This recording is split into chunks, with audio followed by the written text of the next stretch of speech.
Welcome into a Thursday edition of Titan Talk this week. First Thursday game I think I've ever done covering high school football, and we'll get into the reasons why things were shifted to Thursday. But joining me in the studio is head varsity coach Jeremy Adolphson and JV head coach Kevin Ferry. How you guys doing? Good, Sean. Great. Thursday. First of all, to kind of tell the folks who don't know why we're playing on a Thursday. Yeah, so it's really been going for a couple of years now that the shortage of officials and shortage of officiating crews, and then still obviously a large number of games. And so a couple of years ago, Tad Johnson, who's our assigner, who actually will be doing the game tonight for us, kind of reached out and said if there's people willing to move off of Fridays, it'd probably be very helpful not only to get a crew, number one, but possibly get more of a crew that you might want, because chances are if a crew's available on a Friday and you're having trouble filling it, there might be a really good reason why they're available there. So that started a couple of years ago, and we'd actually reached out a couple of times. I know we almost pulled together a Thursday game a couple of years ago due to weather concerns on the Friday. But this year, when we got the list of, here's what your 9 weeks look like, here's how many games I currently don't have officials for, right away I reached out to several of our opponents and just said, I'm willing to play on a Thursday whenever. I don't like Saturday regular season games. I just don't like the extension of the week. And then more importantly, shorten it up, trying to, what do you do on Monday when you're coming back off of less than 48 hours? So, so reached out to some of the schools that made a little more sense. What Hall we moved off from the Friday to the Saturday. It was going to be tough to bring them down on the Thursday. They got to get back and then go to school the next day. It's been very difficult no matter what time you start. But I thought, Orion's close. We played on Thursday in the spring with them and with the Easter weekend. And so thought that one would work out well. So we got that one. That was our first one really agreed upon. And then I reached out to actually Rock Ridge and Riverdale in the middle of the season, thinking teams that are like an hour away, that it's no different than going and playing basketball during the week.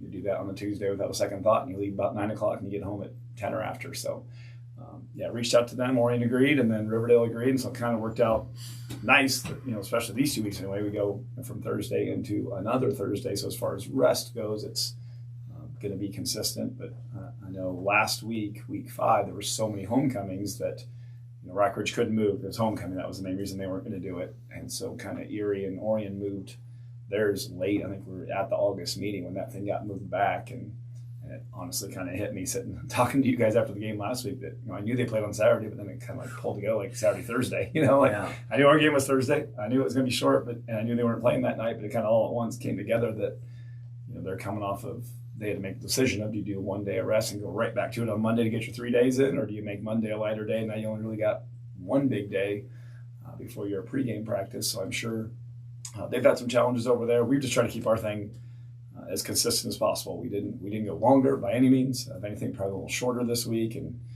just want to be healthy and fresh and ready to go. Yeah, what coming off just a fun win on Friday night, nerve-wracking. It was fun in the booth. I don't know if you guys were having fun on the sidelines, but that's why you play football, is for games like that, for one, the importance, and for two, quality of football that was played on Friday night. Even in that first half torrential downpour there, at least that's what it's seen from the press box. 18-15 win over Rock Ridge. Just a good, solid high school football win. Yeah, I was just extremely pleased with our defense. We still had ton of yards. We had close to 500 yards, I think, offense as well. And I was just, like I said after the game, if you had told me 12-0 halftime lead, I'd have taken it no matter how it happened. Like I would have taken that, coming off of Rock Ridge scoring 48 the week before. They'd been in the, high scoring the week before that when Riverdale scored 40-some points. So to go out and shut them out in the first half, and really after the first 2 times they had the ball, they moved it pretty well on us. And then second quarter, we really locked them down. I think they only had a first down or 2 maybe in that second quarter. And really in the third quarter, same thing. Didn't really do much there. So really happy with that. And we've impressed upon the kids. It was something that I knew it was happening in the night, but our bugaboo forever has been giving up uncontested passing touchdowns where guys just run by us regardless of what coverage we're in and get behind us, and they catch balls where there's just nobody there. And we've been giving up a couple of those this year. The teams who don't throw the ball very much. And Rock Ridge threw 8 balls deep down the field. 6 of those our defensive backs got their hands on, knocked away, almost intercepted. One of those, great coverage, nobody touched the ball. And then one was the catch that Henry had down the sideline that was a fantastic catch with, I think, a little shove on Charlie before he went up to do it. But either way, like 1 out of 8 balls going deep. And as I told the kids, in the big games we played, win or lose, really, in a normal year, probably out of 8 opportunities, 2 of those go for touchdowns, where we're just not there. And we should be there. We're just not there. So I give a ton of credit to all of our guys in coverage there, which was fantastic. Charlie had the assignment of the Henry kid all night. Yeah, he did a great job. Logan Bratcher's first time starting at corner at the varsity level and they tested him right away. They went at him with the kid who had 2 touchdowns the week before, and he's all over that one there. And tried to run some crossing routes underneath, and we did a really good job, and we applied good pressure. I think we had more sacks on Friday night than we had all season combined, and that was something we've really been pressing upon the kids. Like we got to get there. It can't just be allowing them to throw and then see what happens. And so we had some guys with some big plays there. So I was really happy with the pass defense and, of course, the run defense until the major breakdown there on the last 83-yarder, whatever it was. Made it a little bit more intense. We had kept them well under their average for rushing and well under their average per carry for sure. Rushing the football, 358 yards, 2 guys over 100, well over 100. Johnson 132 and Derek 194, which puts Derek at 802. I've seen on the stats he's getting close to the 1,000-yard mark. With that first half torrential downpour, took Rockridge out of their game plan a little bit. Right up our alley, man. Yeah, we've really established ourselves this fall completely. And really, I'd say even in the Kiwanis game, our numbers weren't tremendous there. But it's tough to have big rushing stats when you turn the ball over 5 times. But we ran the ball pretty effectively. And then that night, we just didn't have the ball for very many plays in a row there in the first half. So, yeah, since then, I think we've been over 300 every game but the Sherrard game when we subbed early there and still got pretty close with that and mostly a half or so. But yeah, that's been huge for us, and it's the way it's kind of all fit together. Derek and CJ are running really well. The offensive line is doing a fantastic job, and then Silas's emergence as a runner. He's our leading touchdown guy on the ground. He's got 9 touchdowns, and then when he's made decisions to pull the ball and to throw the screens and the things that we do off of our run game, we're really putting teams in a bind there and have been very, very consistent. minus some ball handling issues last week and some snap issues last week with a little bit wetter weather. We've pretty much, when we've needed to run the ball, we've ran the ball. And the thing for it is we're rarely facing third downs, and when we are, it's 3rd and 1, it's 3rd and 2. We haven't put ourselves in a real tough spot other than a few penalties here or there, and the passing game coming along as well. And I still think that is something that will continue to improve. We're still just trying to get all of that to kind of fit together. We've got a great skill set there. We've just got to find a way to put the ball where it's a little more catchable, and the guys, when they have a chance to catch, got to catch the ball. And because we protected really well, we really haven't given up much pressure at all from the offensive line, and those guys have done a fantastic job. And we challenged those guys hard from the beginning because we were not very good up front during the spring at all, and brought all those guys back. It was all the same guys, and challenged them really hard. And I think they're really taking pride in the fact that we're hitting that 300 number, which is, you rush for 300 yards in a game, chances are you're in pretty good shape because you probably got the ball for a while and you should be putting up points. Yeah, Kevin, talking about the offensive line, the guys that rarely get airtime, and you talk to any good running back, quarterback, they're going to say it's my guys up front, man. Right. What's the difference that you've seen from the spring where we had trouble on 3rd and short, 2nd and short, inside the 10? We had trouble. What's been the difference? I think it's their work ethic so far this year, and I think it's a mentality that they have. Those 5 dudes, 6 dudes, 7 dudes that we rotate in all the time, they've got a chip on their shoulder. They've got a little bit of pride, and they worked out all summer long. They did the things that Coach Adolphson asked them to do to get better. And when you've got Coach Adolphson, Coach Dace, and then you throw in Kenny Blackman as coaches, at some point it's got to click. It's got to get better. And these guys have improved a ton in 5 months. So, games are won and lost up front, they are. And we're winning games. So it tells you, what those guys are doing, and I don't see it changing. Their experience. We 3 seniors, 2 juniors, but That's those big. 2 juniors have played a lot of varsity football. So a lot of experience there, and that's really helpful. But it's been the same dudes for, what are we on, week 6 plus 11 games, 12, Yeah. same guys up there, so there's a continuity there. There's a trust level there, and like I said, a lot of pride. Yeah, you like your linemen to have a little chip on the shoulder, a little nastiness Absolutely. up in there. Yeah, absolutely. So kick them in the shin every now and then before you send them out. The Oregon Chargers. Well, you talk about a thorn in the side of our football program. The Chargers have been throughout the years. I did some research. 2000 was the last time that we've beaten Oregon, back when it was the Mama Zippers, well before the consolidation in 2005. Just always been a thorn, man. Yeah, Even in our good years. Yes, and really, really good seasons. It was still close, and for the most part have been very, very close losses, like games where, and we've talked to the kids about not beating them. We've talked to the kids about, I'm sure they are very motivated to continue that, and I know Coach Filler, he's a guy who's gonna bullet board material it. He's going to get those guys fired up. He sent me a text yesterday. I'm not even quite sure exactly what he meant by it, if it was a shot or it was a congratulations or whatever. But I guarantee he's in those kids' ears. I mean, I still remember the spring game. We're playing really well there at halftime, doing a good job.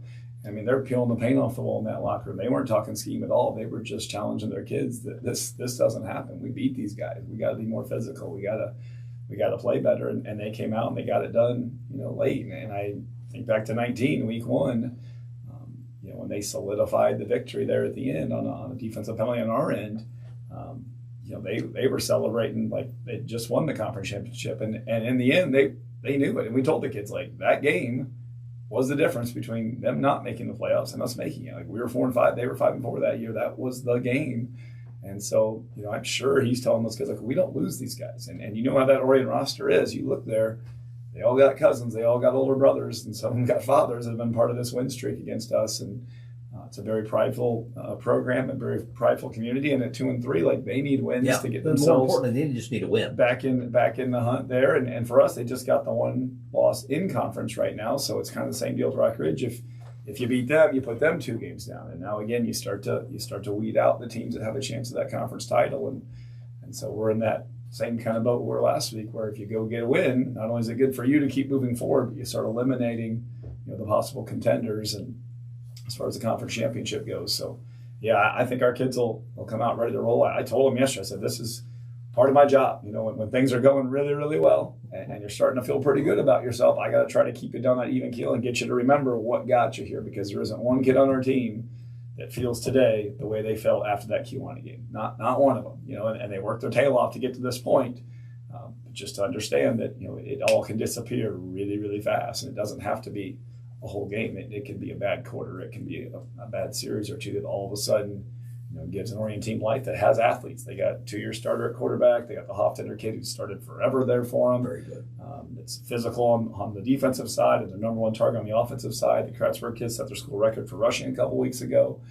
He runs hard. He's a tough player on defense, and so you watch him on film, and like they move fast. Like they get it going. So if you're a little late to what you're supposed to be doing, and maybe not as physical as we've been here recently, it wouldn't take a whole lot for Oregon to think like, man, we get a couple scores on these guys and flip it around. And that's something during this win streak. We haven't been like down.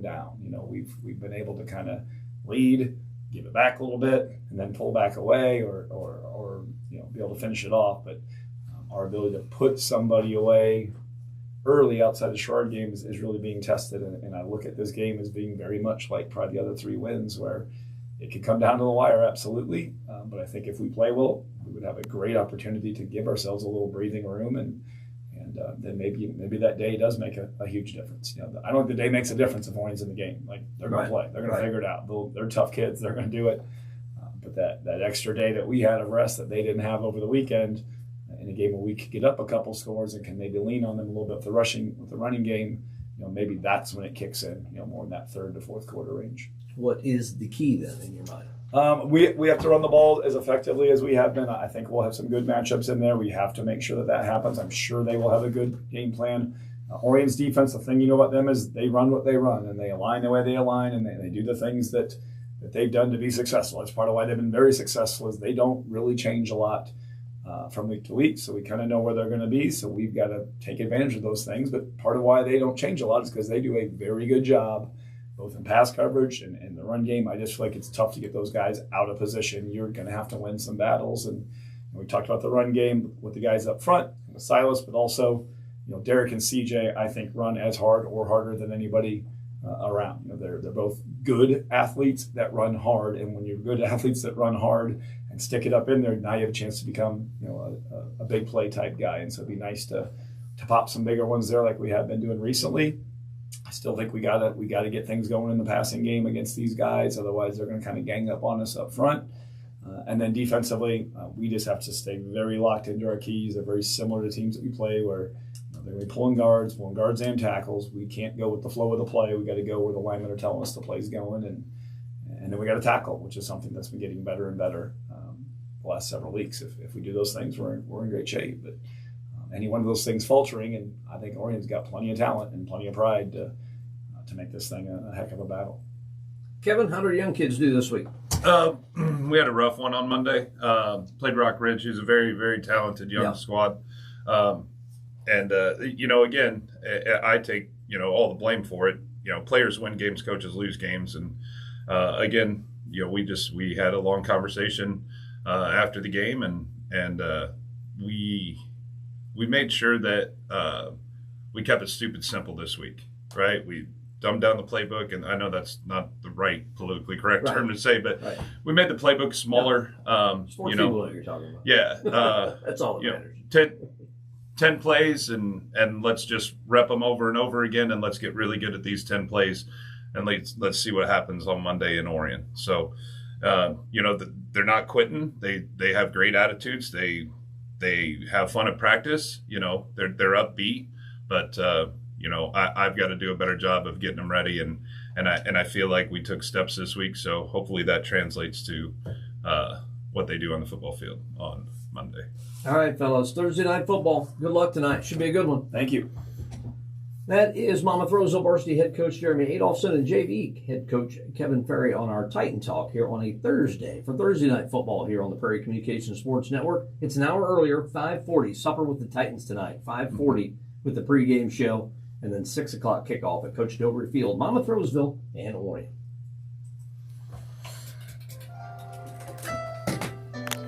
This is